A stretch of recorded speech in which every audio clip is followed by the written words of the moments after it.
Engineering కళాశాలలు నిరుద్యోగులను ఉత్పత్తి చేసే కర్మాగారాలుగా మారిపోకూడదని సీఎం రేవంత్ రెడ్డి అన్నారు. జేఎన్టీయూలో నిర్వహించిన ఇంటరాక్షన్ ప్రోగ్రాంలో ఆయన మాట్లాడుతూ దేశ భవిష్యత్తును నిర్దేశించే నిర్మాతలుగా ఇంజనీరింగ్ విద్యార్థులు తీర్చిదిద్దాలని హితో పలికారు.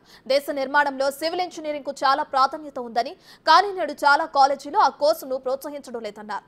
ఇది చాలా ప్రమాదకరమైన పరిణామమని, కాలేజీలు ఆ పోకడ మార్చుకోవాలని చెప్పారు. ఇక్కడున్న చాలామందికి మేమేం అంశాలు ప్రస్తావించకపోయినా ఫీ రియంబర్స్మెంట్ విషయంలో ఈ ప్రభుత్వం విధానం ఏందని మీ మనసులో ఎక్కడో ఉన్నట్టుగా మీ మొహాలు చూస్తుంటే నాకు బాగా అనిపిస్తుంది. కారు ఎంత గొప్పదైనా అందులో ఇంధనం లేకుంటే అది షెడ్లోనే ఉంటుందని ఇంజనీర్లుగా మీకు అందరికి బాగా తెలుసు. అట్లనే ఈరోజు ప్రైవేట్లో నిర్వహిస్తున్న ఇంజనీరింగ్ కళాశాల యజమానులు టీచింగ్ స్టాఫ్ కానీ నాన్ టీచింగ్ స్టాఫ్ కానీ ఏఐసిటి నామ్స్ ప్రకారం ఉండాలి అని అంటే మీరు సరైన సమయంలో ఫీజు రియంబర్స్మెంట్ చేయాలి కదా అని మీరు ఆలోచన చేస్తున్నారని నేను అనుకుంటున్నాను. మొట్టమొదటి దేశంలో ఫీ రియంబర్స్మెంట్ పథకాన్ని ప్రవేశపెట్టిందే కాంగ్రెస్ పార్టీ. రకరకాల పరిస్థితుల ప్రాధాన్యతలు మాడి వేల కోట్ల రూపాయలకు మీకు ప్రభుత్వం బకాయి పడ్డది. ఇప్పుడు అవి మొండి బకాయిలుగా మారి వన్ టైం సెటిల్మెంట్కి వచ్చే పరిస్థితి వచ్చింది. మీరు అందరు కలిసి ఓటీఎస్ కింద ఏమన్నా ప్రతిపాదన ఇస్తే మా శ్రీధర్ బాబు గారు ఆర్థిక మంత్రి వారికి అత్యంత సన్నిహితుడు, ఏదైనా మాట్లాడి మరి మీ సమస్యకి ఏమైనా పరిష్కారం చూపిస్తాడని నేను వారికి భావిస్తున్నా. మీ అందరి తరఫున ఆ బాధ్యతను శ్రీధర్ బాబు గారికి నేను అప్పచెప్తున్నా. అదేవిధంగా మీ మొండి బకాయిలు ఒక భాగం అయితే ఈ అకాడమిక్ ఇయర్ నుంచి ఏదైతే మీరు విద్యార్థులను చేర్చుకుంటున్నారో ఆన్ టైం పేమెంట్ చేయించాలనే పట్టుదలతోని మా ఆర్థిక శాఖకు నేను ఆదేశాలు ఇస్తా.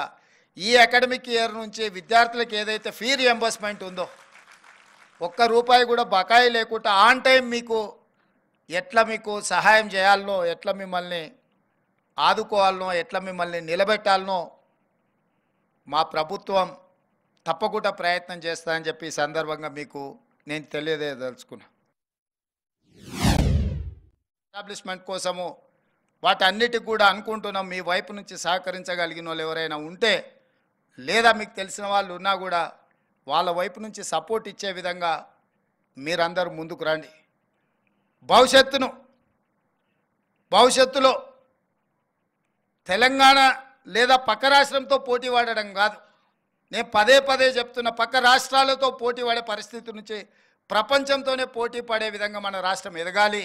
ఎదగడానికి అవసరమైన ప్రణాళికలు, విధానాలు మేము తీసుకొస్తాము, అమలు చేసే బాధ్యత మీది. ఎందుకు అని అంటే మీరు అమలు చేసినప్పుడే ఆ క్వాలిటీ ఎడ్యుకేషన్, క్వాలిటీ ట్రైనింగ్ వస్తుంది. మేము పాలసీ మేకర్స్ మాత్రమే. మీకేం పాలసీ కావాలో మీరు మా దగ్గరికి పుష్ చేయండి. ఆ పాలసీని అడాప్ట్ చేసుకొని వితిన్ డేస్లో గవర్నమెంట్ వాటికి అనుమతి ఇచ్చే బాధ్యత మా ప్రభుత్వం తీసుకుంటుంది. మా ప్రభుత్వానికి భేషజాలు లేవు. మా ప్రభుత్వం ఈ రాష్ట్రంలో ఉన్న నిరుద్యోగ యువకులకు ఒక అద్భుతమైన ఉద్యోగ ఉపాధి అవకాశాలు కల్పించి ఆ నిరుద్యోగ యువకులే కొత్త ఉద్యోగాలు కల్పించే బాధ్యత పెరిగే విధంగా వాళ్ళని ప్రోత్సహించాలన్నదే మా ఆలోచన. మీకు తెలిసి తెలంగాణ ఏర్పడిన నేపథ్యం, దీనికి ఉన్న పరిస్థితులు, నిరుద్యోగ సమస్యనే తెలంగాణ రాష్ట్ర ఏర్పాటుకు ప్రధాన కారణం. ఆ నిరుద్యోగ సమస్యను మనము పరిష్కరించకపోతే పూర్తిగా ప్రజాప్రతినిధులుగా మేము విఫలమైనట్టే. అందుకే మా ప్రభుత్వం నిరంతరం నిరుద్యోగ యువకులకు, విద్యార్థులకు అవసరమైన ప్రణాళికల్ని కంప్యూటర్ సైన్స్కి, అదర్ యాక్టివిటీస్కి షిఫ్ట్ చేసి వీటిని తగ్గించుకుంటూ పోతున్నారు. కొన్ని కాలేజీలు అయితే కంప్లీట్గా సివిల్ ఇంజనీరింగ్ను క్లోజ్ చేసే ప్రయత్నం చేస్తున్నారు. ఆ ప్రతిపాదనలు నా ముందుకు వచ్చినాయి. నా సూచన ఏంటంటే సివిల్, మెకానికల్ అండ్ ఎలక్ట్రికల్ ఇంజనీర్స్ని మ్యాండేట్గా మీ కాలేజీలలో నడపండి. లేకపోతే రేపు దేశము అత్యంత ప్రమాదాన్ని ఎదుర్కోబోతుంది. కేవలం ఉద్యోగాలను సృష్టించే సంస్థలుగా కాకుండా ప్రపంచానికి అవసరమైన మేధావితనాన్ని అందించే గొప్ప సంస్థలుగా మన ఇంజనీరింగ్ కాలేజీలు ఉండాలి. పోనీ మన దగ్గర నిరుద్యోగ సమస్య లేదా అంటే తెలంగాణ పబ్లిక్ సర్వీస్ కమిషన్లో నమోదు చేసుకున్న వాళ్ళు 30 లక్షల మంది ఉన్నారు, నమోదు చేయకుండా ఉన్న వాళ్ళు ఇంకొక 30 లక్షల మంది ఉన్నారు. 60 లక్షల మంది నిరుద్యోగులు ఉన్న తెలంగాణ రాష్ట్రంలో ఇక్కడ ఉపాధి అవకాశాలు పక్క రాష్ట్రాల నుంచి వచ్చి పొందుతున్నారంటే ఎక్కడో ఒక గ్యాప్ ఉంది. ఆ గ్యాప్ ఏందనేది ఈరోజు ఇక్కడ కూర్చున్న మీరందరూ మనమందరం ఆలోచన చేయాలి. ఆ గ్యాప్ని మనం ఫిలప్ చేయకపోతే భవిష్యత్ తరాలకు అన్యాయం జరుగుతుంది. మీ అందరికీ నా విజ్ఞప్తి ఒకటే, ఇప్పుడు గ్లోబల్ సమ్మిట్ ఆర్టిఫిషియల్ ఇంటెలిజెన్స్ మీద మనం మాట్లాడుకున్నాం. నేనేం పెద్ద ఇంజనీర్ని కాదు, పెద్ద మేధావిని కాదు. కాకపోతే భవిష్యత్ అవసరాల గురించి మేధావులు చెప్పినప్పుడు విన్న దాంట్లో ఒక లాజిక్ని కనెక్ట్ అయితే ఆ లాజిక్తోని మనం ముందుకు వెళ్ళడానికి పొలిటికల్ ఎగ్జిక్యూటివ్ డెసిషన్ తీసుకోవడమే మా బాధ్యత. ఈరోజు ఫామ్ అయిన ఐటీ తర్వాత ఆర్టిఫిషియల్ ఇంటెలిజెన్స్ అనేది దేశాన్ని ప్రపంచాన్ని నడిపించబోతుంది.